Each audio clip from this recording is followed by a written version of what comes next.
Okay, it's the famous or infamous Budweiser, the king of beers, which I knew at some point we would get to it. I haven't had one of these in years and years. I think Bud Light I probably had within the past several years, but I don't know if I've ever reviewed Bud Light. Maybe I have, maybe I haven't. Definitely haven't done the king of beers, Budweiser, but it's a 5% ABV American adjunct lager, as you might have expected, as far as the style goes. It was introduced way back in 1876 by Carl Conrad and Company of St. Louis, Missouri. Of course, St. Louis, synonymous with Budweiser, Anheuser-Busch product after all. It was available, or now it's available, I should say, in over 80 markets worldwide. Does that mean 80 countries worldwide? I don't know, but it's definitely one of the heavy hitters, obviously, and it has been for years. It's made with up to 30% rice in addition to hops and barley malt, lagered with beechwood chips, that beechwood aging thing, which you think, oh man, it really like kind of tastes crisp and like maybe like foresty. No, it really doesn't add to the flavor much, but I guess according to them, it's important in the process. They put it in an aging vessel, and funny side note here, Anheuser-Busch did not like this beer. Did not like it. However, it became one of the best sellers. Therefore, you got to keep the beer that's good, even though, or the beer that people buy, even though you might not like it. It says, this is the famous Budweiser beer. We know of no brand produced by any other brewer which costs so much to brew and age. Our exclusive beechwood aging provides a taste, a smoothness, and a drinkability you will find no other beer in no other beer at any price. Okay. So this is a 25-ounce gigantic can.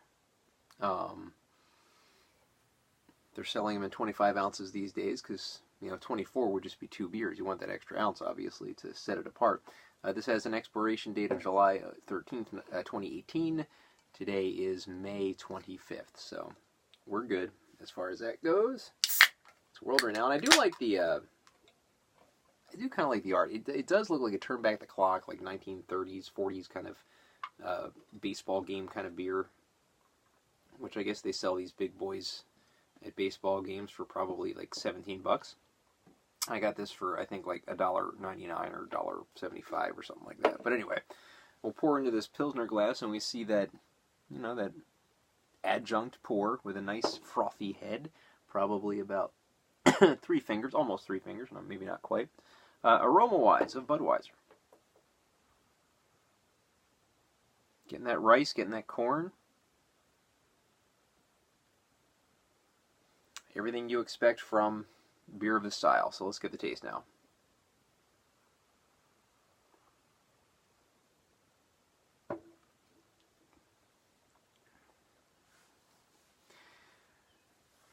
Yeah, I'm getting, right off the top, I'm getting a little bit of a sweetness with this. More so than a lot of the other beers of the American adjunct variety.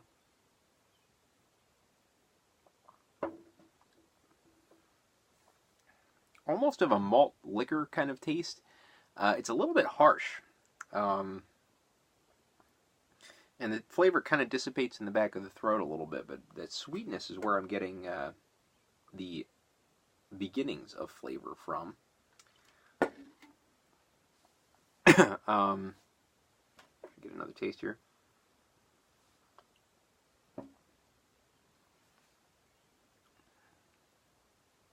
Yeah, that's really, the corn sweetness, like the sugary kind of taste is really kind of at the forefront. I'm not a big fan of Budweiser. Again, I haven't had this beer in years, but it's not really the epitome of taste for me, of this style even. I know like this style gets panned for the most part, and I think there's a time and place for this American adjunct style. However, I don't believe Budweiser is really one of the best. It's just a product of great marketing, probably. So I'm going to go ahead and give Budweiser a 5.5 out of 10. It's not great for the style.